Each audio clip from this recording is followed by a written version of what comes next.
Okay? So, by that curve, it tells me that, hey, my stall torque, okay, which is at 0 speed, is 100 inch-pounds. Okay, 100. Okay, so that's the stall torque. So that's 1 point on the motor curve. It also tells me that my free speed, where there's not any torque being resisted, is 100 RPM. Okay? Now here's the way a DC motor looks. The DC motor curve is a straight line right from there to there. Okay? And what determines where it runs on that is how much load you put on it. Okay? So whatever amount of load I put on here, if I'm trying to turn a 50 inch-pound load, okay, I'm going to come right up here, right, and that would be pretty much halfway on the curve, right, and that would give me 50, so this would be 50 and 50, okay? So that's how you find how fast your motor is running. You can't design to how fast you want it to run. Your motor doesn't really care how fast you want it to run, okay? It runs to however much load you put on it. So if you put this much, if it's seeing this much torque, that's how fast it's going to run. Okay, a few other things we can do from this curve. Now there's a couple other bits of information that I'm going to plot. I'm going to plot over here current. Okay, so that's amperage, all right? So amps. Okay. When this thing is running free speed, okay, which is like back here, right? Do you think it's drawing a lot of current or drawing not much current? Okay, right. It's not drawing much because you're plugging it in. It's not seeing any load on it. It doesn't care. Okay, so at 0 torque and free speed, its current is pretty low. It's somewhere, whatever that is. And that's called the no-load current. That's actually specified somewhere.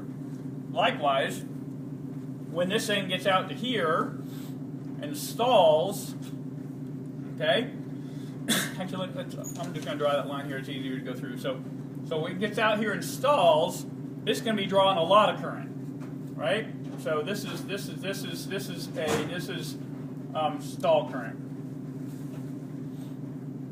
Okay, and this is no load current.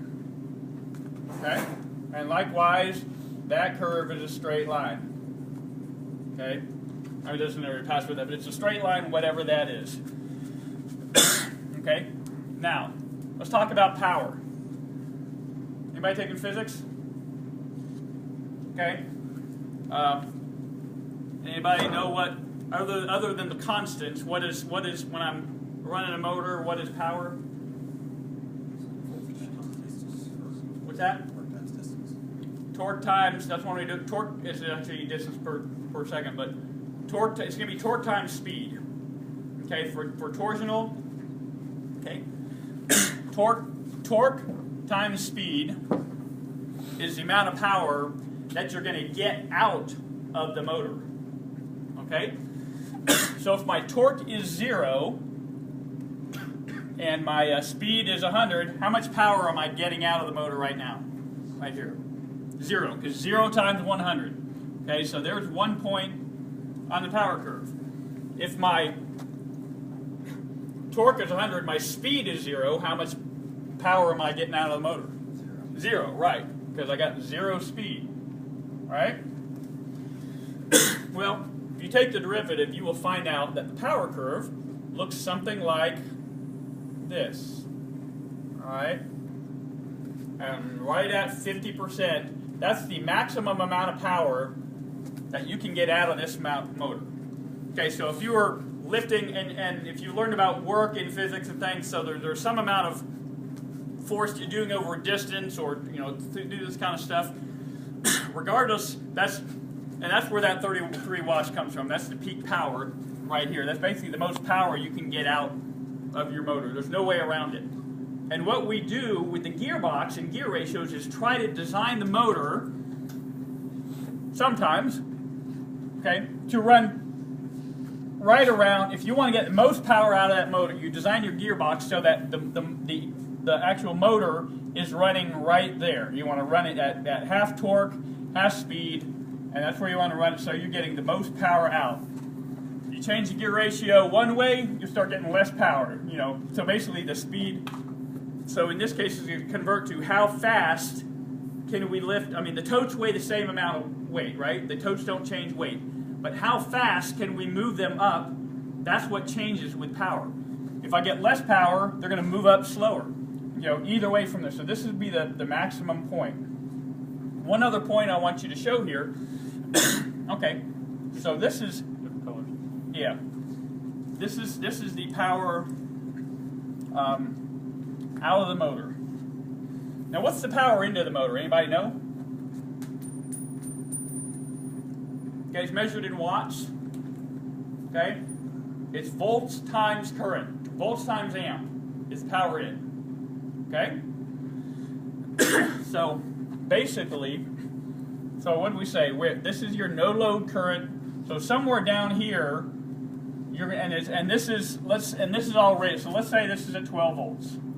Okay, so 12 volts times that. So this is going to be some power, and then 12 volts. You're going to have 12 volts times, you know, this current with some other. So you're going to have some other curve that looks like this.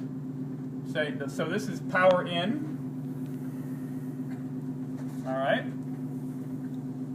and this is power out. All right, what's efficiency? Have you learned about efficiency? Less energy to do more work. Say again? Less energy to do more work. Well, that's what something is efficient. The definite to calculate efficiency. It's like the ideal mechanical advantage of the actual. Right. Let's talk. You know, here, and it has to do with work. So it's basically that's the other, but we don't have those numbers to calculate. From here, it's power out divided by power in, right? If you put in 50 watts and you got out 50 watts, you'd have 100% efficiency machine, right? If you put in 100 watts and you only get 80 watts of power out, then you got an 80% efficient machine, okay? So it's power out divided by power in. All right? And you can do the math on this too. What's that? Did you say 50 in and 80 out? I'm sorry, 100, yeah, put 100 in, 80 out. Yeah, because that'd be over Right. 100% efficiency. Right. Dude, you just We won't design one of those. generates its own power. Okay. So the efficiency curve looks something like this. Okay?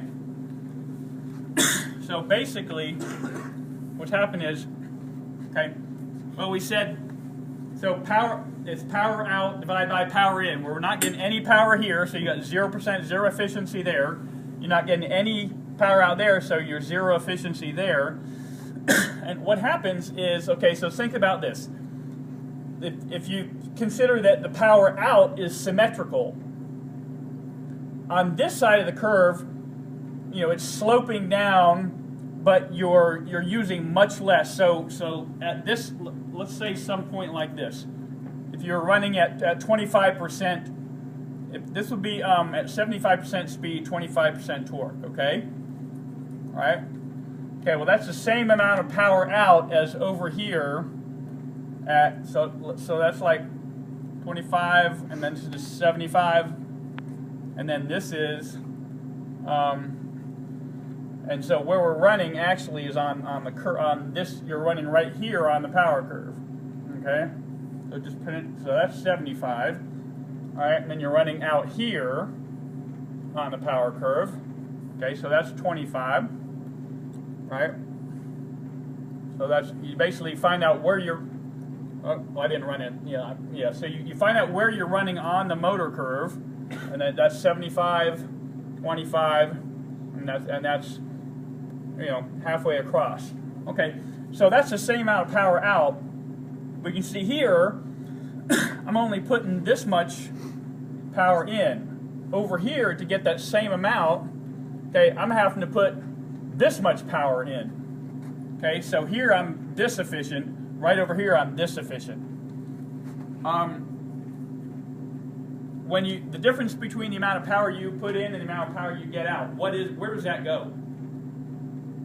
Friction. What's that? Friction and Heat, right?